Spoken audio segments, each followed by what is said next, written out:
Alhamdulillahi Rabbil Alamin Allazi anzala as-sakinata fi qulubil mu'minin liyazdadu imanan ma'a imanihim. Ashhadu an la ilaha illallah wahdah la syarikalah wa ashhadu anna Muhammadan abduhu wa rasuluh sallallahu alaihi wasallam. Qala Allah Ta'ala fi kitabihil karim, A'udzu billahi minasy syaithanir rajim. Bismillahirrahmanirrahim. Ya ayyuhallazina amanu taqullaha haqqa tuqatih wa la tamutunna illa wa antum muslimun. Shadaqallahul azim.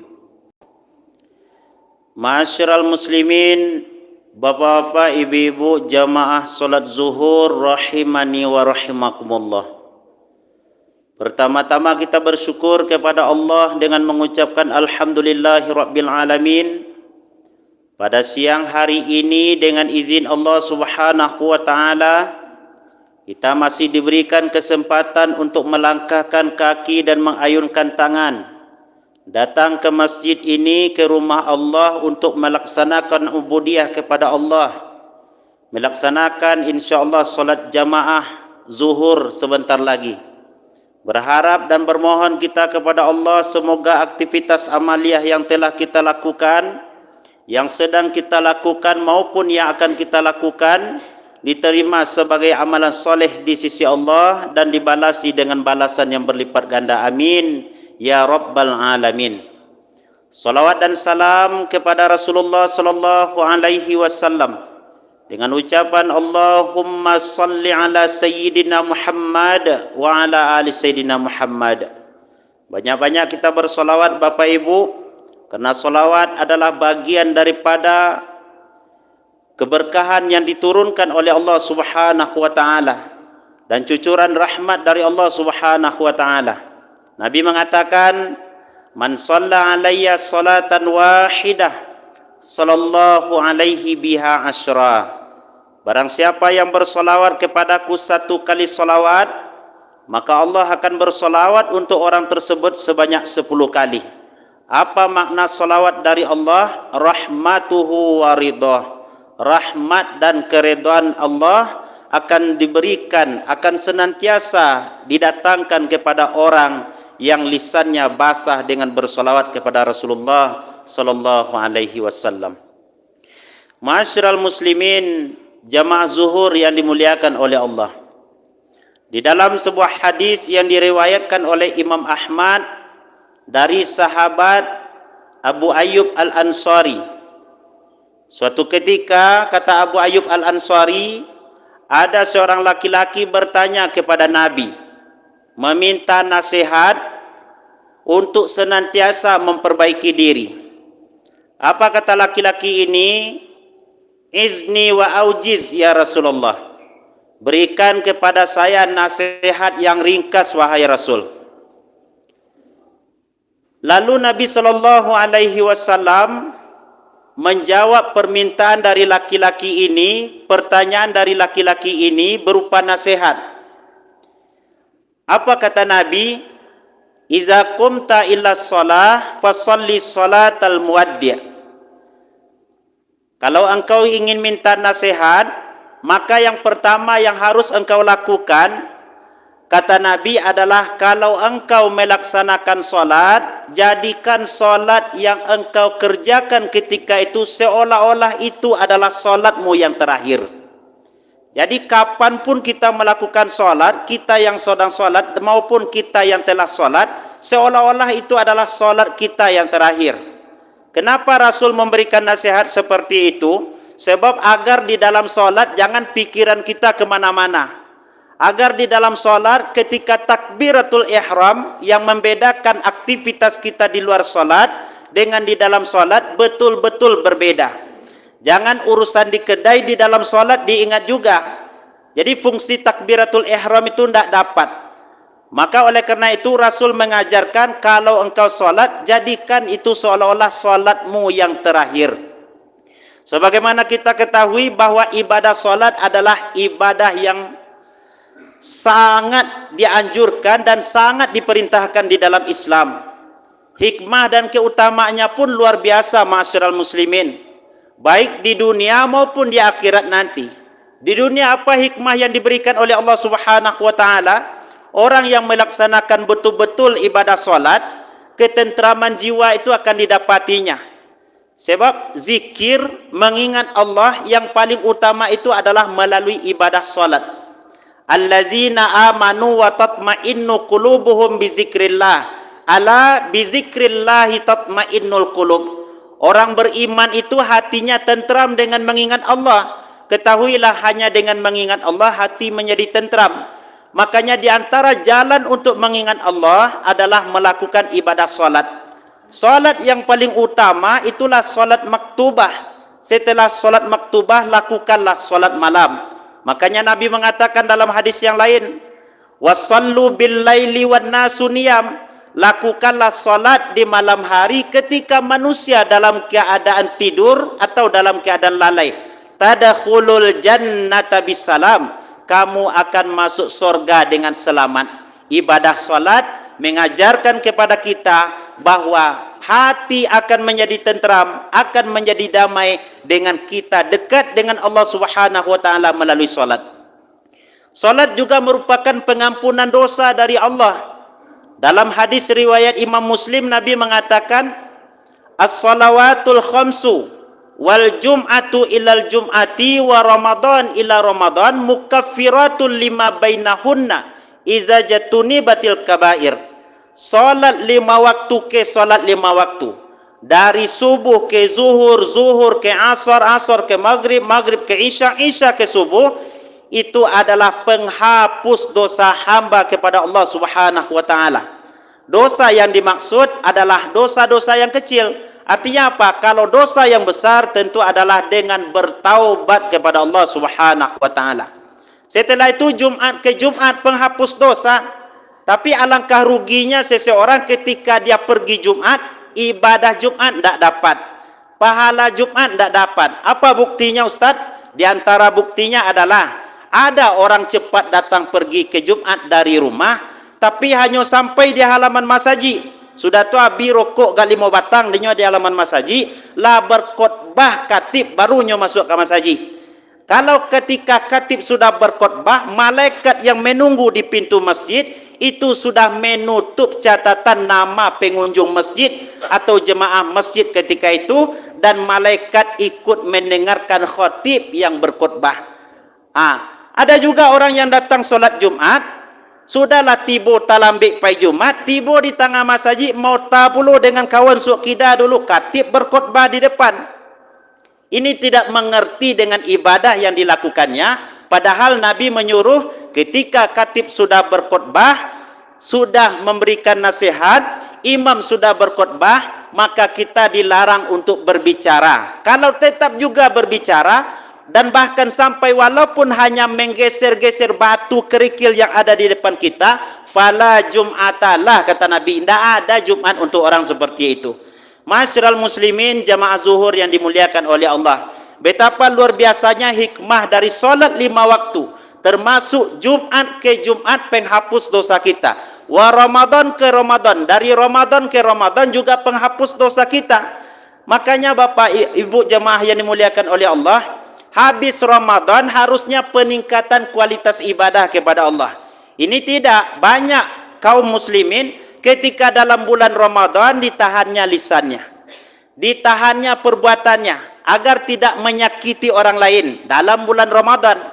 Tapi pas sudah rayo menikmati macet di jalan, macet sakete orang mengkoto di pacaruian, dikasai baku andiena memboto. Padahal dalam bulan Ramadan lisannya lah dijago, perbuatannya ditahannya untuk berbuat. Tapi habis bulan Ramadan langsung dan buruak ditahan salamoko bisa keluar habis. Berarti ibadahnya tidak selalu komitmen istiqamah di jalan Allah Subhanahu wa taala. Kita sebagai seorang muslim dengan ibadah yang kita lakukan harusnya mengajarkan kepada kita bahwa kita betul-betul menghindari perbuatan keji dan mungkar. Karena hikmah dari solat Inna salata tanha anil fahsya'i wal munkar. Salat adalah bagian daripada mencegah perbuatan keji dan mungkar. Orang melaksanakan solat tak mungkin dia zalim kepada orang lain. Orang yang melaksanakan solat yang dapat dari inti ibadah solat yang dilakukannya, tak mungkin dia menyakiti orang lain. Kenapa? Karena solat adalah bagian hikmah terbesarnya mencegah daripada perbuatan keji dan mungkar. Jadi solat mengajarkan kepada kita dosa kita akan diampuni oleh Allah selama kita betul-betul menjaga ibadah solat. Solat juga mengajarkan kepada kita betapa pentingnya disiplin dalam kehidupan di dunia ini. Kenapa begitu? Karena banyak orang yang dalam kehidupan di dunia ini lupa waktu. Solat mengajarkan kepada kita jangan lupa waktu.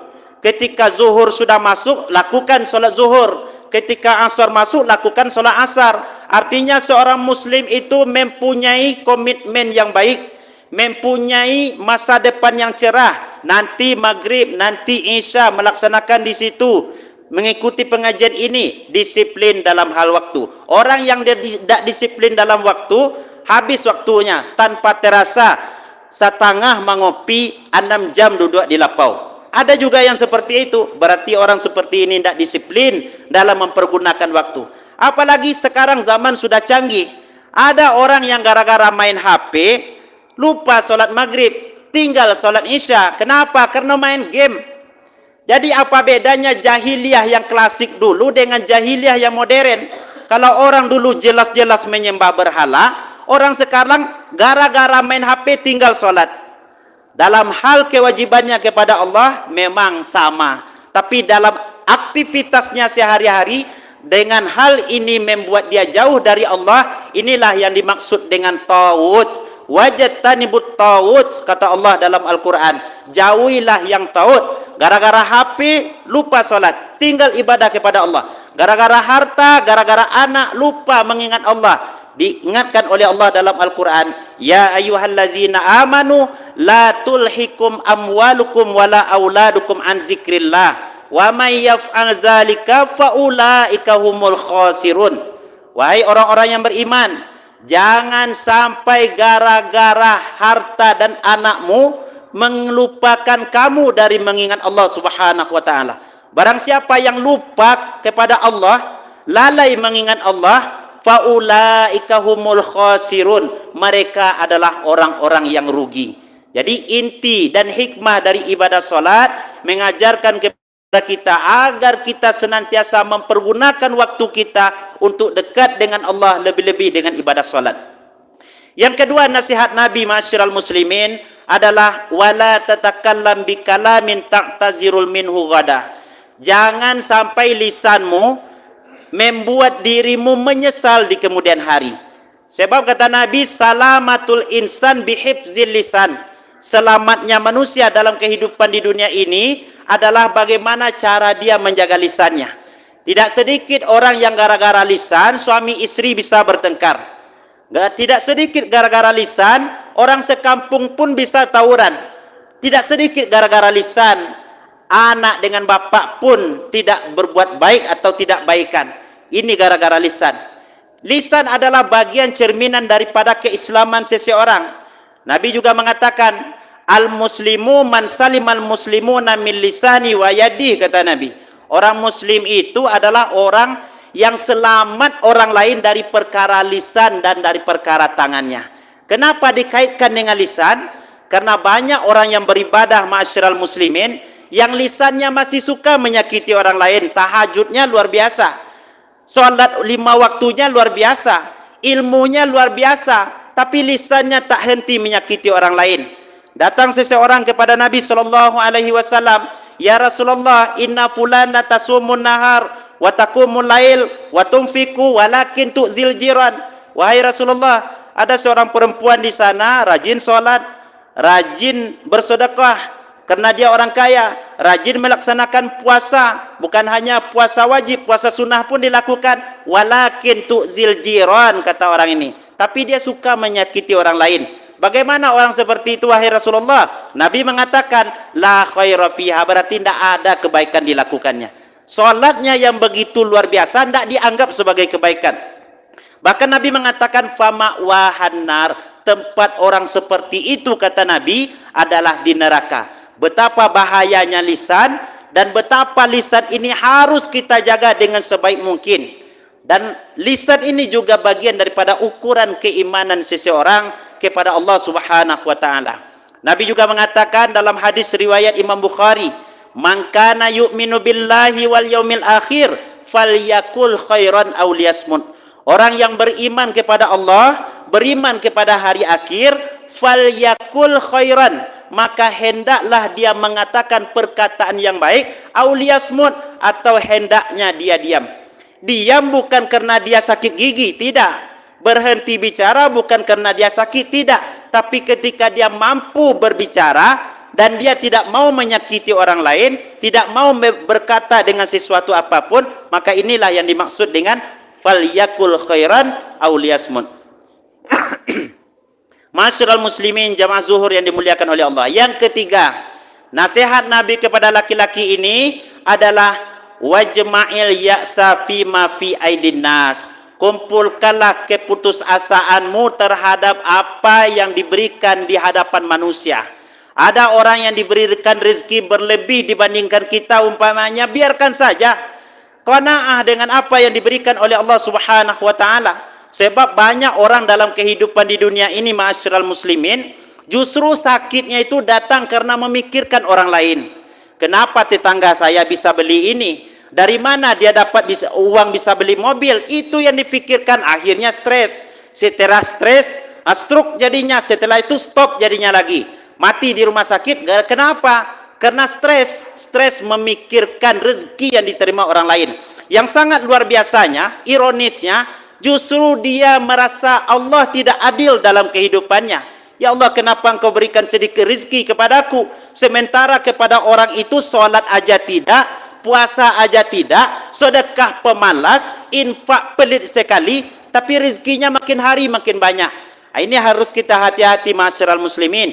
Fa inna ma huwa istijraj. Inilah yang dinamakan istijraj. Jadi nasihat Rasul yang ketiga ini adalah utamakan qanaah, merasa cukup dengan nikmat yang diberikan oleh Allah, tapi bukan berarti kita berhenti berusaha, tidak. Bahkan pada masa Umar bin Khattab dulu, ada seorang laki-laki yang dari subuh sampai jam 9 dia masih tetap di masjid. Umar melaksanakan solat duha. Ditanya sama laki-laki ini, engkau dari kapan di sini? Saya solat subuh bersama engkau tadi wahai Amirul Mukminin. Dari subuh sampai jam segini engkau masih di sini. Engkau punya keluarga? Ada. Sekarang engkau pulang, bantu orang tuamu. Islam tidak mengajarkan kepada kita untuk bermalas-malasan. Kenapa tidak usaha? Rezeki kita ini kan udah dijamin. Tidak mungkin air yang ada di depan kita umpamanya bisa sampai ke mulut kita kalau tidak ada ikhtiar awak. Tidak ada usaha awak menyampaikan air ke dalam mulut. Makanya perlu usaha. Tapi intinya apa? Usaha yang berkah, yang rezeki yang halal, yang dicari kepada Allah Subhanahu wa taala, niatkan ibadah kepada Allah Subhanahu wa taala. Perbanyak maaf, billahi taufik wal hidayah. Wassalamualaikum warahmatullahi wabarakatuh.